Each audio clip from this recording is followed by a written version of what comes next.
Hello বন্ধুরা, good morning. তোমরা সবাই কেমন আছো? আশা করি ভালোই আছো। আমিও খুব ভালো আছি। তো সকাল সকাল স্নান করে রেডি হয়ে চলে আসলাম হোটেলে। তো তোমরা দেখতেই পাচ্ছ, আমি প্রথমে এসেই পুজোটা দিচ্ছি, কারণ সকালবেলা স্নান করার পরে পুজোটা যদি না দেওয়া হয় কেমন একটা যেন লাগে, তোমরা এটাও জানো। তো প্রথমেই আমি স্নান করেই পুজোটা দিয়ে নিলাম হোটেলে এসে। তো পুজোটা দেওয়ার পরেই আমি হোটেলে রান্না বসাবো। তো আজকেরও আমার লেট হয়ে গেছে হোটেলে আসতে, কারণ এখন প্রায় লেট হয়ে যায়। আমার ছোট বাচ্চা আছে, তো তাকে সামলিয়ে ঘুম পাড়িয়ে আসতেই আমার দেরি হয়ে যায়। তো এসে আমি পুজোটা দেওয়া আমার হয়ে এসছে কমপ্লিট।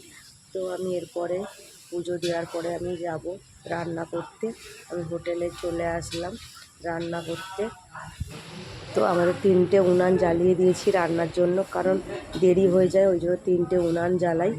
তো এদিকে মাছের নুন হলুদ মাখিয়ে রেখেছি, মাংস আছে।